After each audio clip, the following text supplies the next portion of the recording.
Apéro spécial pivot. Hello, hello. Ils sont deux gros pivots. Ah, ils sont pas que deux en NBA, hein. Mais ils sont deux en haut de l'affiche, on va dire. Quoi? De quoi vous parlez? Je comprends rien. C'est quoi cet apéro? Avant toute question ou interrogation, Alex, comment ça va? Écoute, ça va plutôt pas mal. Les playoffs, la fin de régulière promet d'être belle. Serrée, avec pas mal de choses à dire. À mon avis, on va se pencher sur On se régale. cette course au play-in là qui est... Tu vois les mouchoirs de poche? Bah à l'ouest, on redéfinit le mouchoir de poche au niveau de la course au play-in à l'ouest. Tout à fait. Est-ce que tu vois la Rochelle aussi? Ouais. Est-ce que tu vois là au-dessus de la Rochelle ce qui se passe parfois? Je vois Les très marais bien. salants, tout ça, les Ouais. choses, des grandes personnes qui s'occupent du côté de Guérande. Évidemment, on s'installe tranquillou bilou en espérant que vous allez bien.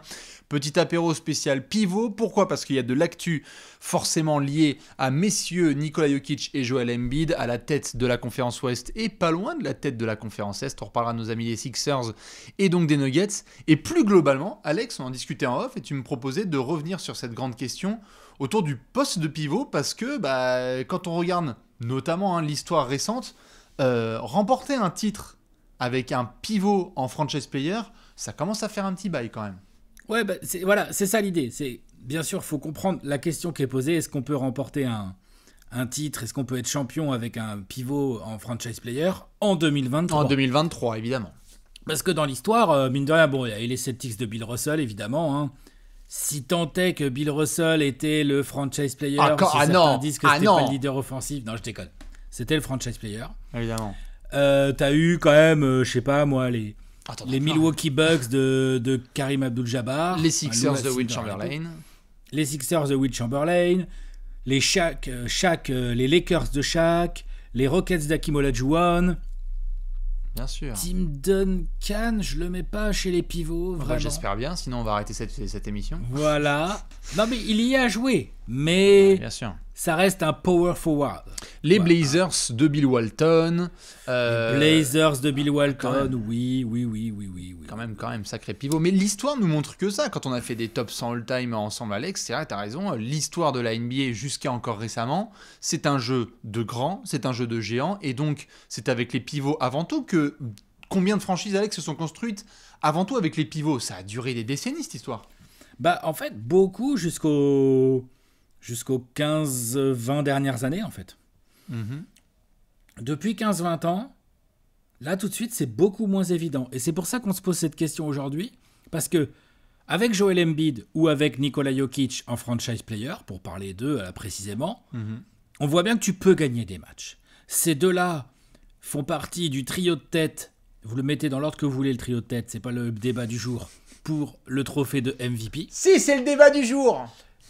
Voilà, donc voilà, ils sont tous les deux dedans dans le trio, avec un grec qui lui-même n'est pas considéré comme un pivot, clairement c'est un forward aussi, mais c'est plutôt un joueur quand même assez intérieur, on va dire. Mais c'est un forward, clairement. La question c'est, ouais, tu peux gagner des matchs, ce sont des joueurs spectaculaires, ce sont des joueurs derrière lesquels tu peux fédérer une équipe, mais est-ce que tu peux aller au bout?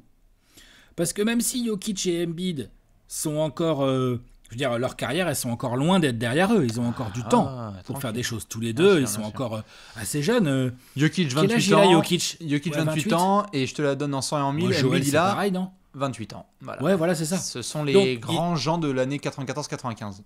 Ils ont du temps, mais ils n'ont pas grand-chose de réaliser en play-off à leur, sur leur compte, quoi, à leur crédit. Il y en a un qui est allé en finale de conf et l'autre non, c'est tout. Voilà, il est allé en finale de conf une fois. Après, il s'est quand même surtout beaucoup fait fumer dans les tours d'avant, tu vois. Et Joël, lui, c'est la demi, il n'a jamais passé une demi de conf encore. Ah bah, il commande que des demi au bar, Joël, c'est clair et net. Des soucis de blessure pour l'un, des soucis peut-être d'effectifs pour l'autre, des soucis de concurrence aussi. Ouais, des soucis de blessure pour l'un ou des soucis de blessure pour les coéquipiers. Pour les coéquipiers, tout à fait. Jamal Murray, exactement. Donc, c'est ça un peu l'idée. Et c'est là-dessus qu'il y a pas mal d'hypothèses à avancer. Bien sûr. Mais on voit bien que ça n'a pas l'air évident quand même. Non, c'est sûr. En fait, je pense que ce qui est compliqué pour des baobabs comme ça, c'est plusieurs choses. C'est que, comme tu le dis, on a une évolution du jeu qu'on a vue et que les gens ont constaté depuis 15-20 ans, avec évidemment cette ligue regardons après les historiques de champions donnés aux ailiers, aux two-way players avec du LeBron, du Giannis, du KD, du Kawhi Leonard et compagnie. On adore les cyborgs qui savent un peu tout faire. Donc eux ont vraiment pris la ligue by storm. Ils l'ont prise à deux mains. Ils ont dit merci, c'est à nous désormais. Avec des pivots un peu plus de devoir qui sont capables de leur rendre service. Et puis on a les guards, les Steph, les Kyrie, les Damian Lillard et compagnie, même si le niveau de succès n'est pas le même, on a de plus en plus de joueurs extérieurs qui prennent le pouvoir. Et donc ça pose en effet un côté un peu old school, un peu contrasté, où on voit ces deux gars survivre un peu là-dedans. Parce qu'on va, Alex, on va pas non plus mettre... on peut mettre à la limite Domantas Sabonis dans la même conversation parce qu'il est pas... Enfin, on peut le faire jouer au poste d'ailier fort. Ils l'ont fait à Indiana, mais c'est un peu un pivot quand même. Qui joue au poste de pivot, mais je sais pas si tu peux le mettre dans la même conversation. Mais c'est pas la même conversation. Nikola Jokic, quand même. Tout à fait, je suis d'accord. C'est juste pour dire qu'en gros, ils sont rarissimes. Donc c'est vraiment deux espèces qui sont un peu en voie de disparition. Et à partir du moment où tu gagnes pas en play-off, bah ouais, on peut se poser la question. Mais moi, ce qui m'intéresse dans ce débat que tu m'as proposé, c'est de savoir par où commencer en fait. Est-ce que c'est les joueurs? Est-ce que c'est la ligue en elle-même? Est-ce que c'est un manque de chance? Par où on commence en fait?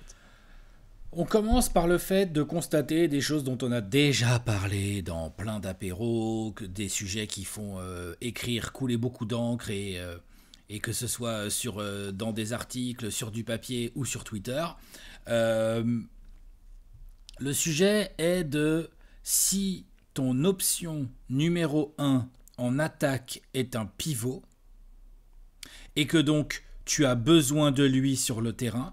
Dans cette ligue d'arrière d'ailier de ball handler, comment tu t'organises? C'est la problématique qui, à mon avis, va être posée aux Sixers et aux Nuggets lors des prochains playoffs. Prochains avec un S, c'est-à-dire cette année et les années suivantes, si vous voulez. Les deux équipes, là j'étais regardé un peu, les deux équipes jouent avec des paces assez lentes. Ce qui est logique. T'as Joel Embiid, t'as pas envie que ça galope à tout va.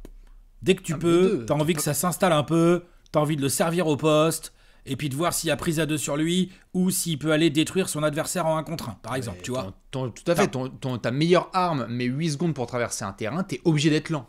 C'est même pas de la science, c'est normal. Les Nuggets, les Sixers, ils ont la 26e pace de la ligue. Les Nuggets ont une pace un peu plus rapide. Ils sont 19e là au moment où on fait cette vidéo. Donc c'est un peu plus rapide, mais c'est donc dans la deuxième moitié de la ligue, ce qui est logique également, puisque ton pivot, en plus, il aime bien monter la balle. Et clairement, il la monte moins vite que Kyrie Irving, justement, que tu citais tout à l'heure. Tout à fait. Et c'est logique. Et lui aussi, il aime bien le jeu placé et tout. Donc, réussir à scorer de manière efficace et de manière volumineuse dans cette NBA où tu n'as pas le choix aujourd'hui, hein, il faut beaucoup scorer quand même parce qu'on en a fait des apéros sur comment défendre et tout, voilà, et tout, ça rentre dans tous les sens. Il faut réussir à faire ça en jouant un peu moins vite quand même que la moyenne. Et ils y arrivent, hein, Nuggets et Sixers. Ils y arrivent de ouf. Ils y arrivent vachement bien. Ils y arrivent de ouf. Les Nuggets ont une attaque absolument magnifique cette année. Top 3. Et les Sixers aussi. Hein. Et top 3 depuis quelques temps, les Sixers. Ils ne le sont pas la saison, je crois, mais en tout cas, sur les dernières semaines, ils ont une des meilleures attaques de la ligue. Ils sont top 5 attaques, les deux équipes, autour d'un pivot. Ils ne sont pas tout seuls, les pivots. Hein. Embiid, il a Harden, Tobias Harris, Tyrese Maxey. Notre ami Jokic, il a du Jamal Murray, du Michael Porter Jr., des dégâts capables de rentrer des tirs, Aaron Gordon et compagnie. Donc, évidemment, ça ne se fait pas tout seul. Mais donc, ce que je veux dire par là, c'est que ces joueurs et ces équipes ne sont jamais aussi fortes en attaque que quand leurs pivots sont sur le terrain. On le voit, hein, les Nuggets encore récemment, Jokic sort, galère. Les Sixers sans Embiid, évidemment, qui ne peuvent pas attaquer de la même manière. On l'a vu en début de saison, quand il a été un peu blessé. Voilà, c'est compliqué.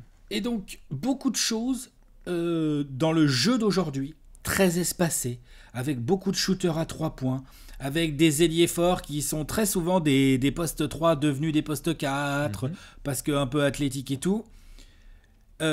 Ces pivots ont souvent des avantages de taille, des avantages de puissance d'un point de vue offensif, donc pour peu qu'ils soient doués techniquement comme Embiid ou Jokic, il devient très compliqué de les stopper.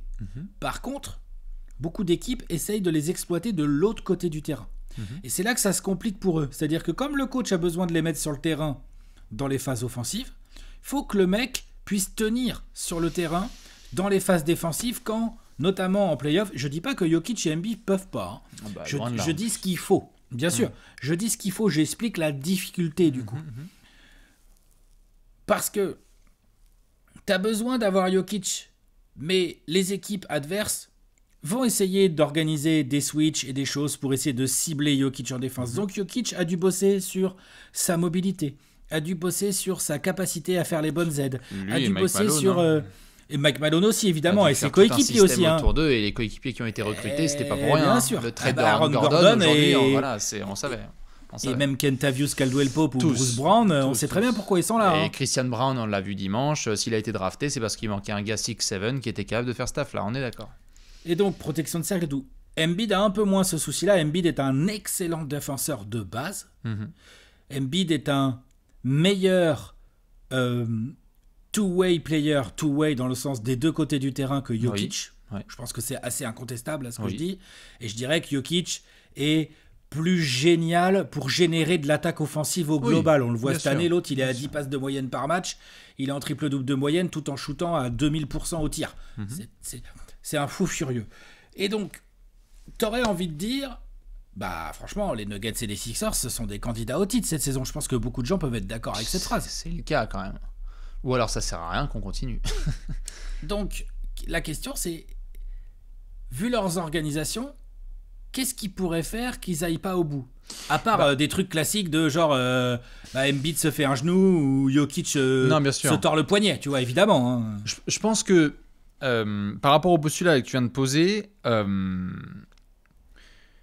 mon avis perso, c'est que c'est un petit peu trop, et c'est pour ça qu'on pose la question, c'est un petit peu trop réducteur. Je pense qu'on se dise, parce que tu as un pivot en franchise player, du coup, tu ne peux pas y arriver. Je pense qu'il y a des franchises qui le voient, qu'on peut toujours casser les ordres établis. Pendant des années, on a dit que c'était impossible de remporter un titre avec un meneur en joueur principal, Golden State, est arrivé et a construit un modèle qui permettait notamment à Stephen Curry de faire ça. Et ils ont complètement tabassé les idées préconçues et ce qui avait été dit pendant des années. Donc du coup, moi j'ai envie de voir ce challenge pris notamment par les Sixers et les Nuggets autour de Embiid et de Jokic de manière différente. C'est-à-dire que là, tu viens de le dire, c'est important qu'ils soient en attaque. Les deux n'attaquent pas de la même manière. C'est-à-dire que avec Embiid, tu as plus du post-up, dos au panier, et à ce moment-là, grosse analyse en temps réel de ce qui va se passer. Double team, triple team, qu'est-ce qui se passe, qui est démarqué, mouvement de ballon. Embiid, si on comptait les générations de passes décisives, tu sais, les hockey assists, etc., il aurait lui aussi 10-12 passes décisives de moyenne. Parce qu'en fait, à partir du moment où il attire deux joueurs et il enclenche le mouvement, généralement, ça se termine avec un gars dans le corner, que ce soit un Tyrese Maxey, un George Niang ou un PJ Tucker. Donc, on a un joueur au poste d'un côté, et on a en Nikola Jokic, comme on l'a vu, un gars qui est capable d'être au poste, mais il est capable d'être à 3 points, il est capable d'être en tête, et d'être le quarterback de l'attaque. Ce qui n'est pas le cas de Joel Embiid. Joel Embiid, moins quarterback quand même, plus au poste. Tout à fait. Et donc, quarterback, mais un peu plus proche du panier. Il shoot plus de 3 points que Jokic, par contre. Mais il shoot plus de 3 points parce que... oui, parce que forcément aussi, ce qui est proposé autour lui permet notamment de reculer et de créer ces espaces pour des pénétrations. James Harden, Tyrese Maxey, plus de pénétration que des Jamal Murray ou d'autres garçons, dont c'est pas forcément le truc. Michael Porter Jr. et Jamal Murray, on est plus à l'extérieur que des James Harden ou Tyrese Maxey, même des Tobias Harris, qui ont besoin d'aller aussi vers le panier, de vivre en se rapprochant de l'arceau. Donc, moi, le premier truc, c'est, vu que tu poses la question en play-off, qu'est-ce qui pourrait les empêcher, c'est l'organisation offensive, non pas de octobre à mi-avril, mais lorsque les défenses deviennent plus intenses et que les coups de sifflet deviennent moins nombreux, comment est-ce que tu t'ajustes?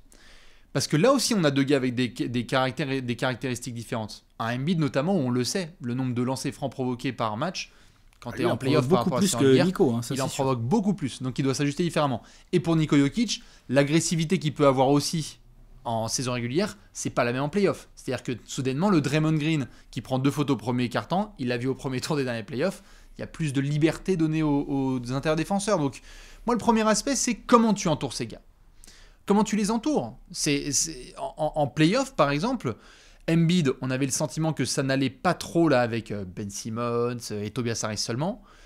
L'arrivée de James Harden, c'est quand même, on a le sentiment, et je ne sais pas ce que tu en penses, mais on a le sentiment quand même que c'est enfin un très bon bras droit, comme Jimmy Butler a pu être à Philly pendant un instant avec Embiid, mais c'est enfin un très bon bras droit pour Embiid. Et Harden se retrouve dans le bon spot qui est celui d'être donc la deuxième option. Il y a les progrès de Tyrese Maxey. Et les progrès des garçons Il autour. y a de temps en temps Tobias Harris qui se met à rentrer ses tirs. Il y a Oui. l'apport défensif de PJ Tucker. Il y a eu un super boulot à Philadelphie en termes de joueurs pour entourer Joel Embiid. C'est indéniable. Il y a eu un super boulot également à Denver. Moi, les arrivées de Caldwell Pope, Bruce Brown et Aaron Gordon il y a quelques années, je trouve que c'est des changements, des ajustements d'effectifs qui d'ailleurs permettent à ces deux équipes-là d'être dans le haut, tout en haut pour les Nuggets et dans le haut pour les Sixers de leurs conférences respectives. Donc ça, c'est indéniable. Mais là, j'aime bien ce que tu mettais en avant sur les playoffs, parce que c'est un peu ça, les playoffs. C'est-à-dire que même pour Embiid, qui est un excellent défenseur, mais lui aussi, en playoff, doit faire face à des ajustements. Des ajustements défensifs sur quand il a la balle, et des ajustements offensifs qui, même si c'est pas si simple que ça de cibler Embiid, on va le chercher. On essaye de lui faire des fautes à la con. On va un peu le défier parce qu'on sait qu'il aime venir au contre et protéger son cercle. Ça fait partie des tactiques, on l'a vu sur les derniers playoffs. On l'a vu notamment le Heat, qui a quand même fait beaucoup de mal aux Sixers. Bien sûr. Heat, équipe ultra tactique. Au début, on était là genre, ils attaquent sur Embiid. Après, on a vu Embiid qui était pas toujours à l'aise, qui prenait sa première faute peut-être un peu trop tôt et qui du coup osait moins défendre dès le premier quart. Tu vois, ce genre de truc, ça compte. Et Jokic, lui, c'est un autre sujet. C'est le sujet de se dire, attends, le pépère Jokic, on va le faire sortir au large et on va l'obliger à se bouger les pieds latéralement. On va l'obliger à défendre comme ça. On va surtout pas le laisser pépère sous son cercle, à faire les aides qu'il veut et à se gaver de rebonds et à lancer les contre-attaques, tu vois. Donc ça, c'est quelque chose auquel ils vont faire face. Et comme ils ont ces corps de grands pivots un peu moins mobiles quand même que des ailiers et tout, je trouve que leur polyvalence est moins naturelle. Et je pense que c'est ça qui leur joue des tours en play-off, et c'est ça qui peut faire que les ajustements tactiques à partir du moment où ton option numéro 1 c'est un pivot sont moins évidents pour le coach. Bien sûr. Moi c'est ma théorie, ça veut pas dire que c'est pas possible d'y arriver. On va quand même avoir un pivot meilleur marqueur à moins que Doncic nous fasse les 3 dernières semaines de taré. C'est pour Embiid, ce serait la deuxième fois d'affilée que Embiid prend le titre de meilleur scoreur d'une saison. Ce serait la deuxième fois d'affilée qu'un pivot prend le titre de meilleur scoreur d'une saison. Je vous laisse regarder quand est-ce que c'est arrivé la dernière fois. Ça commence par Wilt, ça finit par Chamberlain. 2 fois de suite, pivot, 2 fois de suite. Ouais, 2 fois de suite, oui. Puisque Embiid a rejoint Shaq l'année dernière en étant en 30-10 et qu'il fallait remonter à Shaq 2000 pour se souvenir de ça. Et Shaq 2000, il a été que 2 fois meilleur... Enfin, le Shaq a été que 2 fois meilleur scoreur et pas de suite. Bien sûr, pas de suite. La question, je te la pose, Alex, parce que évidemment, je voulais ton avis et je la pose aussi pour les gens qui soit nous regardent, soit nous écoutent. On a parlé de saison régulière. Peut-être Jabbar aussi. Il y a peut-être Jabbar. Je vérifierai, mais j'étais en train de... Parce qu'au début... Pardon, excuse-moi, vas-y. On vient de tâtonner le sujet des playoffs. On parlait là un instant de saison régulière. La question, je te la pose, et en soi, l'idéal, c'est d'avoir une réponse directe par oui ou non, même si tu sais que c'est un peu compliqué. Vas-y. Est-ce que en 2023, tu peux gagner un titre avec Jokic ou Embiid en franchise player? Oui. Oui, pour moi aussi. À partir de ce moment-là... Ah bon, putain, j'aurais cru que tu allais dire non. Non, moi je suis d'accord, mais donc à partir de ce moment-là... Tiens, c'est marrant, pourquoi tu pensais que j'allais dire non? Parce que souvent quand on discute, je vois bien. Enfin, je pensais que t'allais dire non, quoi. Voilà. Non, moi je pense que ouais. Non, moi je pense que oui, mais il y a des éléments là qui peuvent parfois nous faire grincer des dents et sur lesquels tu as moins de marge d'erreur que si tu es sur un autre format, notamment de jeu. C'est-à-dire que si tu es par exemple Philadelphie, offensivement, tu as quelque chose que Denver n'a pas, désolé Denver, c'est qu'avec Embiid et Harden, tu as un one-two punch, j'adore Jamal Murray, j'adore Michael Porter Jr., tu as un one-two punch où, on l'a vu dans l'histoire des playoffs et de la NBA, si tu veux aller loin, tu dois avoir minimum 2 gros stars. Hormis cas extraordinaires du type quoi d'ailleurs? Enfin, c'est hyper rare. C'est hyper rare d'avoir des équipes qui sont championnes NBA sans avoir minimum 2 gros stars, quoi. Bah, c'est clair. C'est rarissime. Donc déjà, Philly peut avoir ça. Ceci étant dit, Denver a cette capacité, si tu affrontes des ailiers, d'avoir du Kentavious Caldwell-Pope, notamment, et du Aaron Gordon, avec du Bruce Brown, à envoyer sur ce type de joueur. Pour Philly, c'est un peu plus compliqué, parce que là, on l'a vu, Tyrese Maxey et James Harden défensivement, même s'il y a des missions possibles pour Tobias Harris et pour PJ Tucker et pour D'Anthony Melton, ça fait un peu peur, la doublette Tyrese Maxey et James Harden défensivement. En fait, donc chacun Philly, a ses armes, tu vois. Philly dépend plus de la qualité défensive d'Embiid. Oui. Denver sait masquer au mieux et s'adapter à certaines lacunes défensives de Jokic. Des lacunes, j'ai bien dit certaines lacunes. Moi, je trouve qu'on parle beaucoup trop du fait que Jokic n'est pas un assez bon défenseur et tout. Il a fait de sacrés bons efforts. Il a fait des progrès. Et il a tellement progressé en attaque que je trouve que ça tient très bien la route. Autre qualité de Jokic, même si là, lors de récents affrontements, notamment contre les Sixers ou même plus récemment encore contre les Nets, on a vu des ajustements défensifs sur Jokic qui le font bien chier. Oh, qui l'empêche pas de faire des triples-doubles, attention. Mais qui le gênent dans des moments stratégiques. Et qui gênent Denver globalement. Ouais, et par contre, l'intérêt du jeu d'un mec comme Jokic, c'est que je trouve que même si les Sixers ont deux superstars, ce qui est vraiment le cas c'est important, ça leur donne beaucoup de force et tout, par contre, ils sont un peu plus prévisibles dans ce qu'ils vont faire en attaque. Donc... Denver, le ballon il circule, il y a un peu la folie de Jokic et tout, et ils sont un peu plus, c'est un peu plus compliqué, je pense, en global, de dépendre Denver finalement, de défendre Denver, enfin en tout cas d'anticiper Denver. Après Philadelphie, il y a des soirs où tu vas rien pouvoir faire contre Embiid. Non mais bien sûr. Bien sûr. Mais il y a des soirs aussi où Embiid il rentre pas ses tirs et qu'est-ce que tu fais ? Chacun a ses armes, et c'est pour ça que moi j'en parlais, on a fait le débat un peu rapidos avec certains de la commune en Rallye Café par rapport aux Sixers, et que le premier mot qui vient c'est Doc et le deuxième c'est Rivers, parce que forcément on a ces doutes là, même s'il a été capable de s'ajuster avec justement le match contre Denver où il met PJ Tucker, qui a été signé pour cette occasion précédemment. C'était bien joué, et c'est exactement, il est là pour ça, PJ Tucker. Il était là pour ça, il a bien fait chier justement Nikola Jokic. Et du côté de Denver, pareil, ça manque d'une certaine forme de profondeur et de nom. C'est-à-dire que tu as plus un sentiment aller à la, entre guillemets, Spurs de la belle époque avec les Nuggets, où tu as une superstar et autour, je leur souhaite d'avoir du Manu Ginobili et du Tony Parker. Je pense que c'est pas le cas encore trop aujourd'hui. Hein. Ils ont des gars qui sont tout à fait forts, mais... Tu veux pas comparer Bruce Brown et Manu Ginobili ? Non, ça va là. Je vais m'abstiendre, comme on dirait. Mais chacun a ses armes et ses faiblesses. Si on était à la direction de ces deux franchises et qu'on devait opérer des derniers ajustements pour que ce soit une équipe claire avec un pivot franchise player qui vise le titre et qui va être titré, Alex, ce serait quoi ? Alors, déjà, par rapport à ce que tu viens de dire, les deux franchises visent le titre, hein, déjà, pour moi. Ah, bah, oui.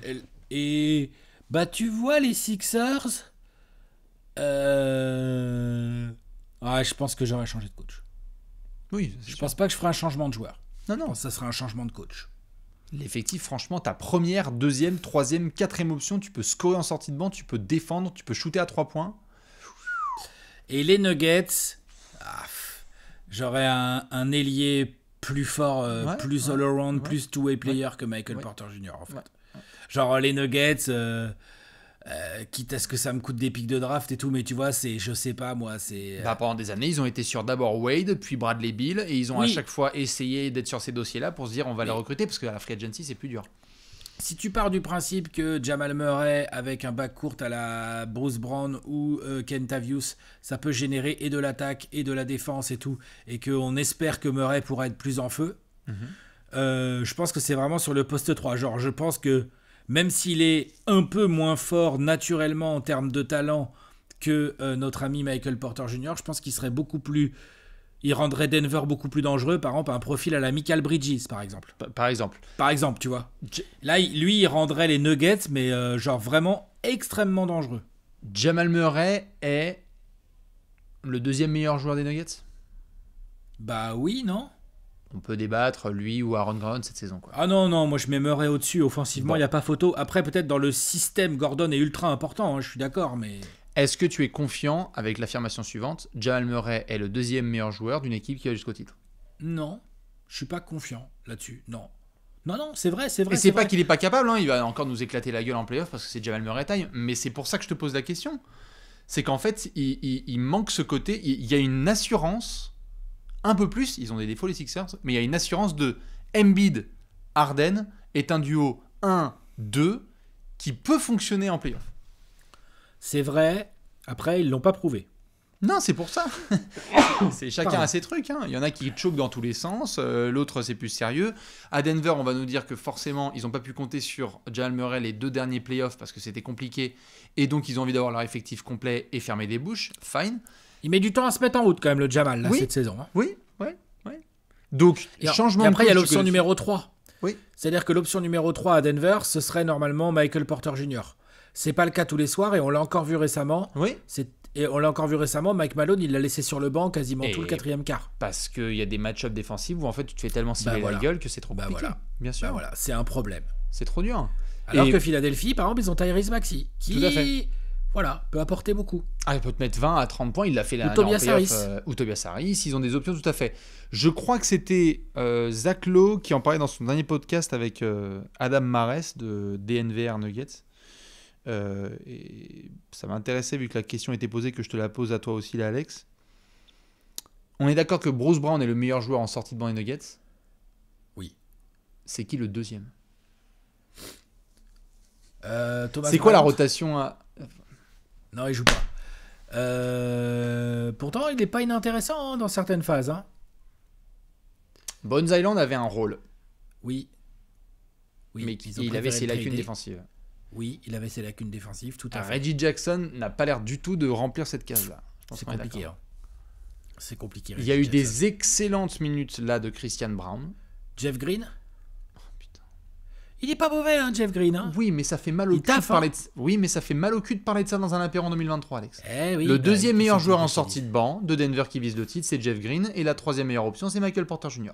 C'est juste ça la base. C'est pas pour foutre les fans des Nuggets à dos, c'est juste constat. C'est ce que tu es en train de faire. Mais oui, mais je suis pas là pour faire de la démago et dire ce qu'ils ont envie d'entendre. C'est challenger la discussion sur qu'est-ce qui manque à ces Nuggets. Qu'est-ce qui leur manque. Non, mais complètement d'accord. Est-ce que tu es en train de dire que tu croirais plus en Philadelphie qu'en Denver, dans l'absolu, hein, pour aller chercher un titre? C'est différent parce qu'il y en a un qui a Boston et Milwaukee sur sa route, l'autre ils ont un peu moins, ou ils ont des adversaires différents. Je dis pas qu'ils ont moins d'adversité, ils ont des adversaires différents. Donc forcément, pour Denver qui fait une extraordinaire saison régulière, le chemin est pas pareil. Le chemin, je pense, est pas pareil. Mais oui, moi à titre personnel, au moment où on parle, Denver, au-delà des histoires de troisième option et deuxième meilleur joueur de banc, etc., c'est Denver ne m'a montré que sur une trop courte séquence qu'ils sont capables d'être une équipe top 10 défensive de la NBA. Et il n'y a pas une équipe récente dans l'histoire qui a chopé un titre en étant capable d'être lockdown. Ils peuvent l'être par séquence, mais trop souvent, on l'a dit dans des apéros Alex tout au long de la saison, ils jouent avec leur nourriture. Ouais, c'est vrai. Ils peuvent pas te faire de run à la Milwaukee, à la Boston, à la Philly, où en fait, ils te lockdown le tout, parce qu'ils ont une attaque incroyable Denver. Mais ils te font pas un lockdown défensif suivi par une grosse attaque et qui fait que tu te prends un 18-0 dans la gueule. Généralement, ils ont une très grosse attaque, mais ils ont une défense. Ensuite, est-ce que c'est dû au fait qu'ils aient un franchise player qui soit un pivot? Non. Pour revenir un petit peu dans tout le à fait, sujet de départ. Tu reviens sur le sujet, t'as raison. C'est pour savoir comment bien l'entourer. Et donc du coup, d'avoir mis du Jamal Murray et Michael Porter Jr. en formé ici, c'est très bien. D'avoir ajouté du Aaron Gordon et du Kentavious Caldwell-Pope, très bien. Mais comme tu le disais, des profils à la Mikal et des profils à la... On a déjà discuté de Paul George et d'autres garçons, des profils two-way très bons défensifs, ça entourerait encore mieux Nikola Jokic. Ouais, tout à fait. Parce que Denver, toi tu penses que, vu que tu me poses la question, je te la rends moi, tu penses que tu croirais plus en Denver qu'en Philly ou en Philly qu'en Denver? Cette année, je pense que Philadelphie a un meilleur angle, même s'il y a du gros sur la route. Par contre, j'aurais plus confiance dans la construction de Denver pour prendre ce qu'il y a à prendre au niveau expérience cette année et revenir encore plus fort avec un ou deux ajustements de joueurs et vraiment jouer le titre en 2024 ou en 2025 autour d'un Nikola Jokic à la trentaine. Tu le dis souvent, hein, la NBA ça va vite. Hein. Je le dis souvent, c'est pour ça que je m'enflamme pas. Vous avez récupéré Kevin Durant. 2025. Ouais. D'ailleurs, on l'a récupéré, mais il est chez l'infirmière pour l'instant. Tout à fait, il est chez Tu l'infirmière. vois, tout va vite. Et puis Dallas a récupéré Kyrie Irving. Bien mais sûr. bon, visiblement, l'infirmière, tout ça, et puis ça enchaîne les défaites. Tout à fait. Mais si je te remets KD sur la table, c'est parce qu'en fait, tu construis, t'es content, tu bois ton café le matin dans le jardin, tu checkes ton téléphone, les Suns ont récupéré Kevin Durant. Donc en fait, la fenêtre que t'avais, c'est maintenant. Denver, c'est peut-être ce qu'ils vont devoir faire aussi un de ces quatre. Par exemple, si ça passe pas pour eux cette année et qu'il y a de la déception en playoff, peut-être qu'ils vont devoir se pencher sur ok, bon, ça coûte cher, mais il nous faut, je sais pas, moi, quel joueur. D'ailleurs, tu parlais de Bradley Beal tout à l'heure. Bon, après, moi, je l'ai vu jouer ces derniers temps. Non, mais Beal, ça, c'était avant. C'était avant. Hein. Je suis pas en train de dire. C'est pour ça que j'ai dit Dwayne Wade, Bradley Beal. C'est des dossiers avant. C'est des dossiers avant. Vache, Bradley Beal, là, ces derniers temps, Non, mais c'est... il est surtout très bien payé. Oui, non, mais je disais ça, Alex, c'est parce que ce sont des anciens dossiers. C'est des dossiers qui ont été j'aime vus bien le profil par dans l'ancien l'absolu. management de Denver, où ils se sont dit, comment est-ce qu'on pourrait aller chercher une star? Un All-Star incontesté, quoi. Ouais. Il n'y en a pas d'autres à Denver. Il y a que Jokic. Il n'a pas vraiment de All-Star incontesté autour de lui. C'est ça le vrai sujet. Bon, après, Embiid, on va me dire, il n'y a pas d'All-Star à côté de lui cette année, puisque James Harden n'est pas un All-Star cette année. Non mais hein, c'est un joueur de niveau All-Star. Mais bien sûr, mais qui n'était pas All-Star cette année. Mais qui n'est pas All-Star cette année parce que voilà. Parce qu'on n'est pas d'accord. Parce qu'il y a Pascal Siakam, parce qu'il y a Tyrese Haliburton. Non, mais bien sûr. Non, mais bien sûr. Non, mais bon, cette année, moi, aussi bizarre que ça puisse paraître, et malgré Doc Rivers, j'aurais plus tendance à croire dans les chances de Philly. Et je pense que oui, petit à petit, on peut revenir dans une ère de big men un peu chelou, capable de tout faire, athlétique, technique et tout, qui vont ramener du... On voit, regarde le numéro... Bon, c'est peut-être pas un pivot d'ailleurs, un Victor Wembanyama, attention. Non, hein. mais c'est quand même un joueur de grande taille. Je crois qu'on a le droit de le dire. J'allais y venir, ils vont le faire jouer 4 ou 5, Victor, et ça va être dans la veine 2, et ils vont se dire comment est-ce qu'on fait avec ce gars, mais il va plutôt jouer au poste de pivot, et il est parti pour être un franchise cornerstone, donc il va rejoindre la conversation. On l'espère en tout cas. Exactement. J'espère qu'on va sortir de cet apéro et que dans quelques mois, on va regarder en arrière et qu'on va se dire putain, Philly Denver, ils ont fait le dernier move qu'il fallait. Denver-Philadelphie. Ouais, tout à fait. Ou alors, ils se sont craché la gueule en demi ou en finale de conf et il y a eu le dernier move qu'il fallait faire. Ouais. C'est-à-dire que du côté de Denver, un autre gars sur les ailes qui soit encore plus fort. Et que t'es pas obligé de sortir du terrain avec 4 minutes à jouer parce qu'il se fait blow-by dans tous les sens. Du côté de Philly, un coach. Et du côté de Philly, un coach. Un coach tactique. Et si tu fais ça, mais tu peux tout faire. Tu peux montrer que tu peux gagner des titres avec des pivots, avec des efforts. Parce qu'on en revient à la base à un apéro qu'on a fait il y a 2 ans, c'est comment construire une équipe qui est championne. C'est quoi les ingrédients de l'équipe qui est championne? C'est vrai. Et il nous manque là encore ce petit ingrédient avec Jokic et Embiid. Dites-nous évidemment vous ce que vous en pensez. Je rappelle qu'au moment où on parle, je dis bien au moment où on parle, je le montre vite fait, évidemment, le classement actuel, les Sixers sont top 3 de leur conférence. Tu sais quoi, je vais même cliquer sur League parce Ils que sont Alex... dans le slip des Celtics. Hein. Oh, on a Denver qui est entre Boston et Philly. Quasiment le même bilan que les Nuggets. Ouais. 47-22, 46-22, 45-22. Ça va être incroyable. Je rappelle évidemment, comme on a pu en parler avec ce cher Alexinator, que du côté de Denver, si vous êtes sage et que vous allez fin mars, on aura bien évidemment un match contre Milwaukee. Le 25, c'est samedi soir, suivi le lundi soir du match contre Philadelphie. Absolument immanquable, la double confrontation Jokic, Embiid, Jokic, Giannis. On vous attend évidemment dans les commentaires là-dessus et on se retrouve évidemment bientôt pour un nouvel apéro Trash Talk. Des bisous. Ciao. À la prochaine. Ciao. Ciao.